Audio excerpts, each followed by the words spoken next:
Good morning, नमस्कार। मैं हूं आपका डॉक्टर अंकित और आज हमें बात करनी है vitamin D levels. Vitamin D levels और हाई बीपी का क्या कोरिलेशन है। तो बहुत सारे पेशेंट्स में बीपी हाई का कारण इस विटामिन डी की कमी भी हो सकती है। तो हमने पहले बहुत सारे कारण डिस्कस किए हुए हैं कि बीपी हाई हाइपरटेंशन के कोजेस हैं कि वो फैमिलियल चलता है या फिर बंदा बहुत मोटा हो गया, ओबिसिटी एक कारण है, या शुगर की बीमारी है उसमें बीपी हाई होने के चांसेस हो जाते हैं, थायराइड की बीमारी है उसमें बीपी हाई होने के चांसेस हो जाते हैं, या किसी को पहले की कोई हार्ट की डिजीज़ है, किसी को दिल की बीमारी है तो बीपी हाई होने के चांसेस हो जाते हैं। लेकिन एक विटामिन जो विटामिन डी की डेफिशिएंसी भी एक हाई बीपी का रीज़न हो सकता है। क्योंकि आजकल की लाइफ में हम लोग क्या लाइफस्टाइल कर रहे हैं कि हम अपने घर से बाहर निकलते हैं और गाड़ी में बैठ जाते हैं, एसी में बैठ जाते हैं, उसके बाद अपने ऑफिस में जाते हैं, ऑफिस में सुबह से लेकर रात तक काम किया, एसी में बैठे रहे और वापस इसी रूटीन से वापस आ गए, गाड़ी में बैठ के आ गए, घर के अंदर हैं तो भी एसीज के अंदर हैं, अगर आप समर्स में हैं, और अगर विंटर्स में हैं तो भी आप ब्लोअर्स चला के अपने रूम में और अपनी गाड़ी में और अपने ऑफिस में सेंट्रलाइज्ड एसीज हैं या सेंट्रलाइज्ड हीटर्स हैं, तो उसमें अपना लाइफ स्पैन हम स्पेंड कर रहे हैं।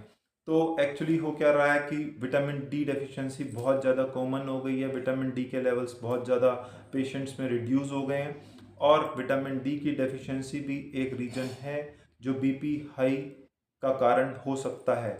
तो अगर आपके बीपी हाई हैं, अगर आपको हाइपरटेंशन की प्रॉब्लम है तो एक बी अपना विटामिन डी लेवल को टेस्ट कराना नहीं भूलेगा। और साथ में एक अगर और विटामिन की बात करें तो विटामिन बी 12 की भी डेफिशिएंसी यूजुअली बीपी हाई के पेशेंट में, हाइपरटेंशन के पेशेंट्स में होती है। तो अब करना क्या है, किस तरह से मेंटेन करके रखना है इन लेवल्स को, क्योंकि मोस्ट ऑफ द केसेस में ये लेवल्स अगर आप नॉर्मल भी हैं तो भी आज की डेट में तो ये लेवल्स बिलो नॉर्मल ही आ रहे हैं अगर आप बीपी के या किसी और बीमारी के शिकार नहीं हैं। हम सब लोग जानते हैं कि विटामिन डी के लेवल्स से हमें बोन में, हड्डियों में दिक्कत होने के चांस होते हैं। कैल्शियम का एब्जॉर्प्शन के लिए विटामिन डी बहुत इंपॉर्टेंट है, लेकिन बीपी का रिलेशन शायद बहुत सारे लोग नहीं जानते कि अगर विटामिन डी लेवल लो है तो बीपी होने के भी चांसेस हैं। और बहुत सारे बीपी हाई के पेशेंट्स में विटामिन डी लेवल अपने आप ही कम रहता है।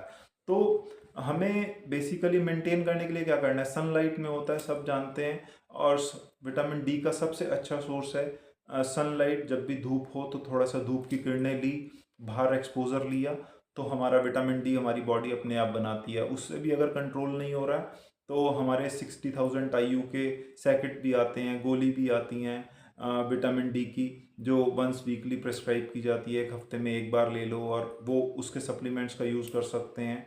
और साथ साथ अगर विटामिन बी 12 की भी डेफिशिएंसी अनकाउंटर्ड होती है तो साथ में हम अब मिथाइल कोबालामिन 1500 mcg वाली या फिर 750 mcg वाली आप सप्लीमेंट्स ले सकते हैं या इंजेक्टेबल्स भी ले सकते हैं, क्योंकि वेजिटेरियन डाइट में विटामिन बी 12 डेफिशिएंट होता है, उसकी कमी होती है। वेजिटेरियन लोगों में विटामिन बी 12 की कमी वैसे ही होती है, वो हमारी प्लांट बेस्ड डाइट में नहीं होता, तो उनको वो विटामिन बी 12 की सप्लीमेंटेशन वेजिटेरियन लोगों को वैसे भी लेने की नीड पड़ती है। तो मैंने बात करी कि बीपी हाई का एक कारण विटामिन डी की डेफिशिएंसी भी हो सकती है, तो अपना विटामिन डी लेवल और विटामिन बी 12 लेवल, स्पेशली अगर आप बीपी हाई के मरीज हैं, आप हाइपरटेंशन के मरीज हैं, तो ज़रूर कराएं। और लेवल डेफिशिएंट है तो विटामिन डी हमारा सनलाइट से, नहीं तो हम मेडिकेटेड सप्लीमेंट्स जो होते हैं जो मैंने बात करी। और दूसरा, अगर विटामिन बी 12 की भी कमी है तो आप वो अगर वेजिटेरियन हैं तो मेडिकेशन के रूप में आप मिथाइल कोबालामिन ले सकते हैं, लेकिन फिर भी एक क्लिनिशियन को एडवाइस ज़रूर लीजिएगा। सिर्फ ऑनलाइन और वीडियो कंसल्टेशन से अपना ट्रीटमेंट लेना अपने आप को धोखा देने जैसा है, तो इस चीज़ का हमेशा ध्यान रखिएगा। ये चैनल आपकी बेसिक नॉलेज के लिए है, 100% इन पर रिलाई नहीं करना होता है, ये सिर्फ आपकी नॉलेज और हेल्प करने के लिए है कि हर छोटी छोटी चीज़ के लिए आप बाहर नहीं जा सकते। तो अपना ध्यान रखना आपकी प्रायोरिटी है, अपना ध्यान रखिएगा। मिलते हैं फिर से एक अच्छी सी वीडियो के साथ, तब तक के लिए अपना ध्यान रखिएगा। टेक केयर, बाय बाय, मिलते हैं नेक्स्ट वीडियो में।